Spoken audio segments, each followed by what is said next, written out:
Judas, Judas, Judas, Judas, Judas, Gaga.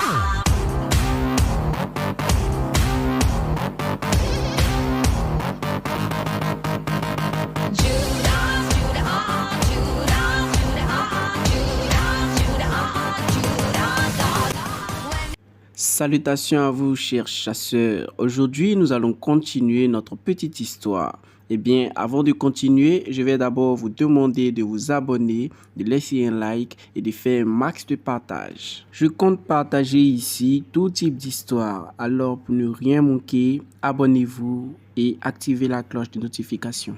Sur ce, bon visionnage. Une fois à l'entrée de sa tanière, il fit la rencontre de son équipe avec à sa tête une jeune fille. Et au vu de son équipement, il pouvait dire que cette jeune fille était un soldat Starfall de rang intermédiaire. Il y a même des cœurs de monstres. Si je me souviens bien, seuls les soldats de rang intermédiaire pouvaient utiliser ces équipements.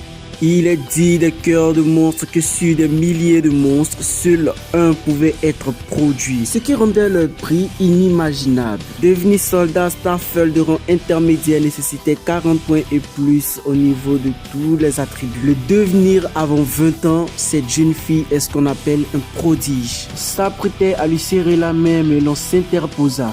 Bienvenue, c'est donc toi la chair à canon que l'association des mercenaires nous a envoyée? Lui dit-il d'un air malicieux. Un vieil homme s'interposa et lui demanda d'arrêter d'harceler le nouvel ami. Ils avaient terminé les présentations. C'est alors qu'un objet se dirigea à toute vitesse vers notre protagoniste. C'était son contrat. Les soldats Starfall pouvaient utiliser tout objet comme une arme en insufflant de leur pouvoir dans ce dernier. C'est alors que notre protagoniste l'arrêta. Ils furent tous choqués. Au vu de sa fonction d'éclaireur, il n'a pas affronté les monstres. Et avec une équipe pareille et des équipements pareils, c'est bien trop beau. C'est du tout cuit. Un jeu d'enfant. Bien, si tout est bon, nous allons entrer dans la tanière, déclara le vieillard. Une tanière de monstres est un lieu de rassemblement des monstres. Après que le monde ait changé, les endroits inhabités par les humains ont été envahis par ces derniers. Et seules les âmes faites à partir de leur corps pouvaient les tuer. Ville X, tanière de monstres de rang E. Avant, c'était le centre-ville de la ville X. Mais maintenant, c'est le lieu d'habitation du monstre lézard poisson de rang E. Ce sont des monstres mutants avec d'épaisses écailles incroyablement dures et des griffes pouvant traverser l'acier. Notre protagoniste a sa cible en vue. Il charge une puissante attaque et décoche un tir surpuissant qui se dirige droit vers le monstre. Impossible pour lui d'esquiver. Mais à sa grande surprise, son attaque rebondit sur l'écaille dure du monstre. Non mais mon ami, tu t'attendais à quoi? Avec des stats minables là, tu voulais vraiment tuer un monstre? Cependant, à son grand malheur, son attaque a eu pour effet de mettre sérieusement le monstre en colère. Le monstre rugit de colère, puis une multitude de monstres se dirigent droit vers Ziofan. Eh bien, il devait les attirer, c'est fait. Grâce à son agilité et à sa vitesse, il parvient à garder une bonne distance entre lui et les monstres. Voilà, cours mon ami, cours! L'ayant à sa portée, le monstre décrocha une attaque avec sa langue. Heureusement qu'il connaît bien les monstres et l'environnement. Cela lui permit d'esquiver et de tenter une attaque. Il concentra toute sa puissance et décocha une attaque puissante sur la langue du monstre. Il l'a touché, il l'a eu. On dirait bien qu'un soldat de réserve comme lui peut se montrer utile dans une tanière de rang E. Mais à sa grande surprise, son attaque n'eut aucun effet. Le monstre en colère bondit sur lui pour le dévorer. Mais grâce à son agilité, il put esquiver son attaque et se dirigea droit vers la sortie. Son équipe l'y attendant le vit sortir à toute vitesse. Le monstre lézard poisson est là. Préparez-vous à combattre. Le combat entre le monstre lézard poisson et l'équipe de Ziofan allait commencer. Mu Han-Hu, 35 ans, soldat de Starfall de rang intermédiaire. Mu Yen-Yu, 18 ans, soldat de Starfall de rang intermédiaire. À eux deux, ils les bloquaient et tranchaient les monstres avec une telle facilité comme on peut s'y attendre d'une équipe de ce niveau. C'est alors que la tête d'un monstre gisant par terre fonça droit sur Xiaofan et de son coéquipier. Xiaofan, sentant le danger, lui demanda de s'éloigner. Par contre, son coéquipier voulut l'utiliser comme de la chair à canon. Il le poussa droit dans la gueule du monstre. Mais grâce à ses réflexes et à son agilité, il put l'éviter et décocha un tir qui transperça le monstre. Puis, le monstre se fit achever par Mu Yin Yue. C'est alors que notre protagoniste entendit comme une voix. Vous avez tué un monstre devant eux pour la première fois. Activation du système en cours. Adaptation de l'autre. Veuillez patienter. Qu'est-ce que cela signifie? Est-ce une hallucination? Xiaofan étant encore sur le choc des événements, on demanda à son coéquipier l'ayant poussé de procéder au nettoyage du monstre. Au bout d'un moment, notre équipe était rassemblée autour d'un feu pour bavarder. Mu Yin Yue s'approcha de notre protagoniste et lui dit qu'il était un éclaireur hors du commun. Il était dommage qu'à cause de ses capacités physiques, il ne puisse pas battre les monstres et soit obligé de se faire aider par des équipes. Se sentant ridiculisé, Mu voulut humilier Xiaofan en se moquant de sa force. Toute l'équipe se mit à rire. Puis le vieillard s'approcha de Xiaofan et lui demanda de ne pas faire attention à ce qu'il disait. Une fois la nuit tombée, Xiaofan l'éclaireur devait monter la garde pendant que les autres se reposaient. C'est alors qu'il entendit des pas. C'était mademoiselle Yin Yue. D'après le contrat, 2 personnes doivent patrouiller. En entendant votre accent, vous devez venir de la ville J. Alors que faites-vous dans la tanière de rang E de la ville Z? La ville J, située dans le nord du pays, est la ville où les monstres sont apparus pour la première fois. De ce fait, on y trouve des tanières de monstres plus que partout ailleurs. Elle lui révéla qu'elle était ici dans l'objectif de s'apprêter pour son examen de majorité familiale.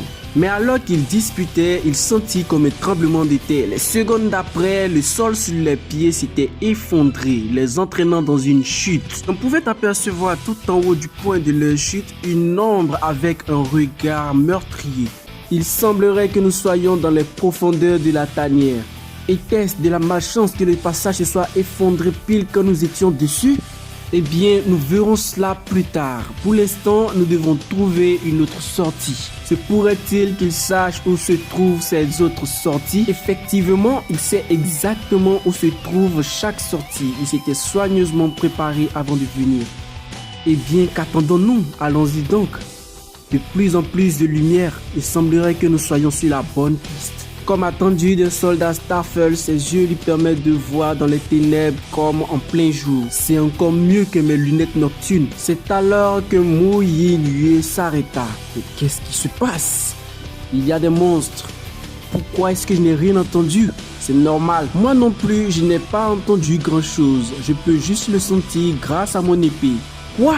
Une épée Starfel peut faire ça? En effet, les soldats Starfel avec un bon sens de l'épée pouvaient maîtriser plusieurs styles de scream.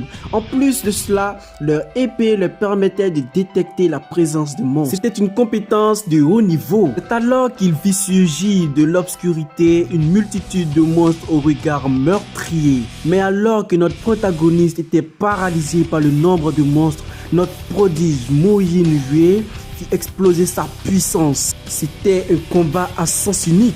Quelle puissance! Elle dominait les monstres malgré leur nombre avec sa puissance. En un rien de temps, ils étaient tous détruits, décimés. Comment peut-elle être aussi puissante? Normalement, pour affronter un monstre de rang F, il fallait un soldat Starfel de rang novice. Pour les monstres de rang E, un soldat Starfel de rang intermédiaire. Cependant, comment arrive-t-elle à tenir tête à autant de monstres à la fois? Mais alors que notre protagoniste était perdu dans ses pensées, une tête de monstre se dirigea encore une fois vers lui. Cette situation lui était familière. Et encore une fois, il lui trancha la tête sans hésiter. C'est alors qu'il entendit encore une voix. Vous avez tué un autre monstre devant eux. La puissance d'adaptation du système augmente. Qu'est-ce qui se passe? Encore ce son? Pas le temps pour ça. Nous devons d'abord sortir de cet endroit. Mais alors qu'il revenait de son étonnement, notre prodige avait fini de terrasser tous les monstres. Nous devons vite trouver la sortie et quitter cet endroit. Mais alors qu'ils avançaient, ils se retrouvaient dans un cul-de-sac. Qu'est-ce qui se passe? Devant eux, la sortie avait été bouchée par des pierres. Se sentant berné, Mo Yin-Yue dirigea sa lame vers la tête de Zhuo Fan. Mais qu'est-ce que vous faites? Ce n'est pas parce que je suis une chair à canon que vous pouvez passer votre colère sur moi, lui dit notre protagoniste. Je suis tout autant surpris que vous de cette situation. Je ne faisais que te tester, mais qu'est-ce que cela signifie? Je suis désolé de t'avoir entraîné avec moi, car je sais qu'ils en ont après moi. C'est bien ce que je pensais. Depuis l'apparition des soldats Starfall, des familles ont vu apparaître beaucoup de soldats Starfall parmi leurs descendants. Et ces familles sont appelées les familles Starfall. Et au sein de ces familles, la règle d'or est simple.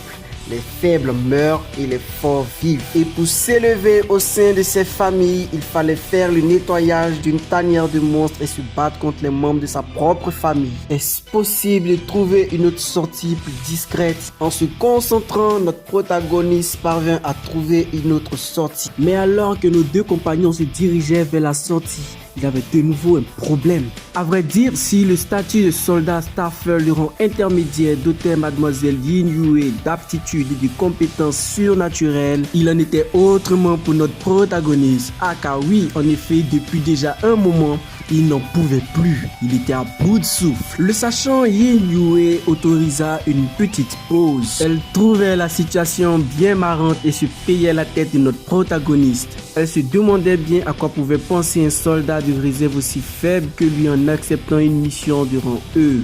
Elle ne le savait pas, mais sa question a plongé notre protagoniste dans ses pensées les plus profondes et les plus douloureuses. Il repensa au fait que l'exécution de son père aura lieu dans moins de 2 ans. Il lui restait donc moins de 2 ans. Moins de 2 ans pour découvrir qui était l'auteur derrière l'accusation à tort de son père et ainsi laver son nom et sauver son honneur. Repenser à tout cela lui avait redonné de la motivation. Il était désormais prêt à avancer. Il devait sortir d'ici vivant. Le voyant plongé dans ses pensées les plus profondes, Mademoiselle Yin-Yue s'excusa d'avoir posé une question dérangeante. Après ce petit moment de repos, ils avaient pu regagner la surface. Cependant, à peine sortis des souterrains, ses sens l'alertaient d'une attaque imminente. Une pluie de flèches fonçait droit sur eux. L'ayant senti, Yin-Yue plongea sur notre protagoniste. Il se réfugiait derrière une pierre. Cependant, notre héroïne avait été touchée par la flèche. Mademoiselle Yin-Yue, qu'est-ce qui se passe? Vous avez été touchée par une flèche empoisonnée.